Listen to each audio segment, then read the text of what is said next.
Café and Networking Podcast promotes entrepreneurs, startups, authors, and business experts throughout the world. Available on all major podcast platforms.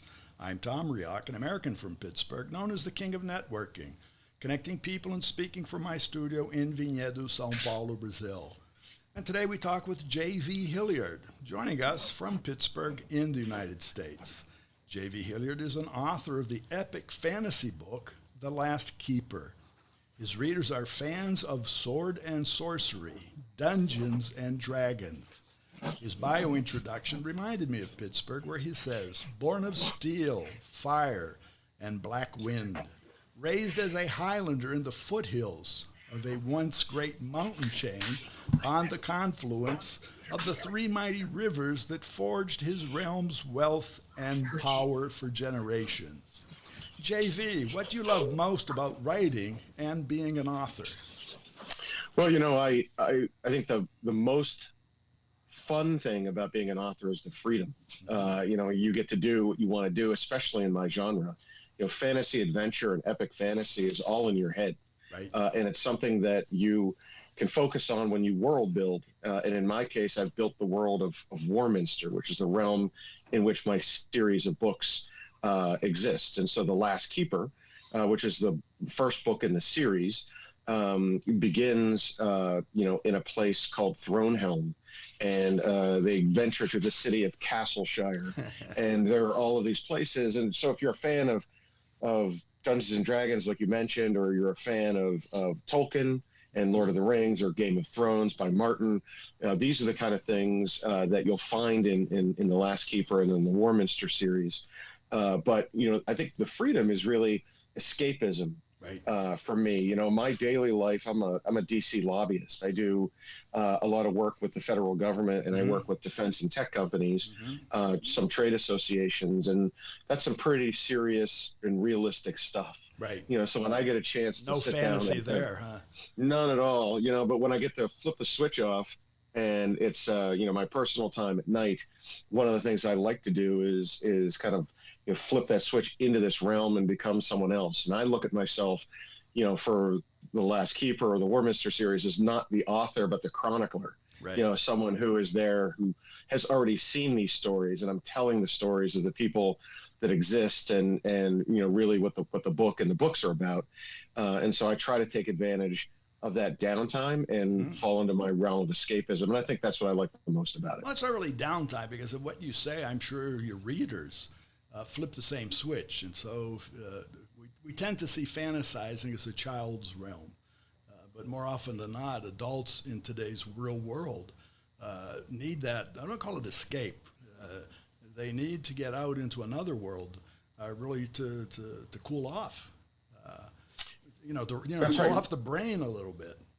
Yeah, no, I agree with you 100%. And I think that you're right. I mean, if you look at the literature and especially the genre, a lot of the young adult fiction that comes out, involves things that you would be science fiction or epic fantasy or like horror with like vampires. You see a lot of that, Right. Or dystopian stuff that you read about. And all of those things, when those folks, grow from 13 to 23, they carry those experiences and they carry their love for the fantasy with them.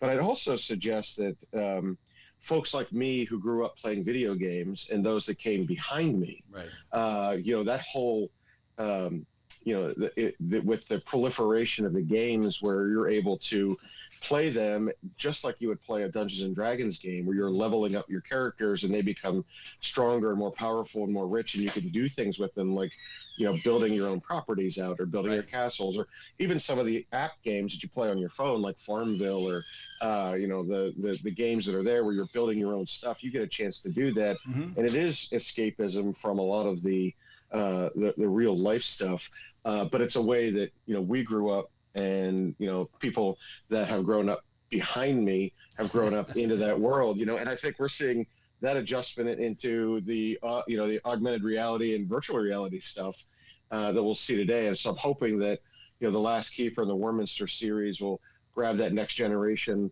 of not just kids that want to read that stuff, but also adults that are into that stuff just like me. Well, you grabbed me because, as I said on your bio, and I'm from Pittsburgh, as I mentioned, you've given me the opportunity to see a Pittsburgh that I didn't think of.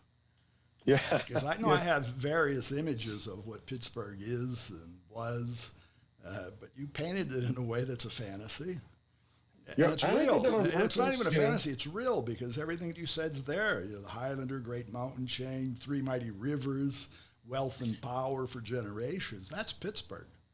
Yeah, and that's kind of what I wanted to do. I didn't want to just draft up a regular author bio. I figured, you know what, if I'm writing in Sword and Sorcery, if I'm writing an epic fantasy, the author, the chronicler of The Last Keeper should, have a bio that is more attuned to the realm. And so what I did was I did exactly that. I mystified my background by hinting at it, and anybody like you that would read it know that the Three Rivers of Pittsburgh or the Appalachian Mountains or the steel industry with the fire and the black wind and the steel, that would call home to you. You would get that right away.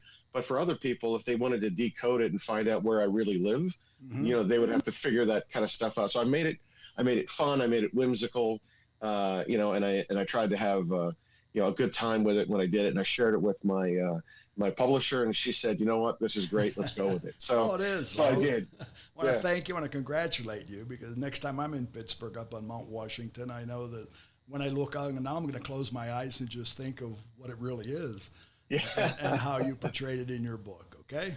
Yep. Thank you, sir. Much appreciated. Thank you, okay? Thanks for being on. Hope to be talking to you again in the future.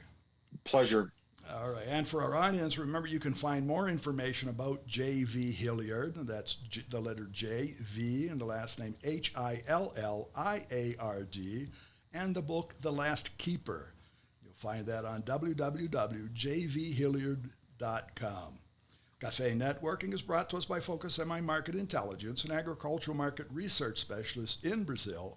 More information on their website, www.focusmi.com. Thanks for listening. Until the next time here at Café and Networking Podcast.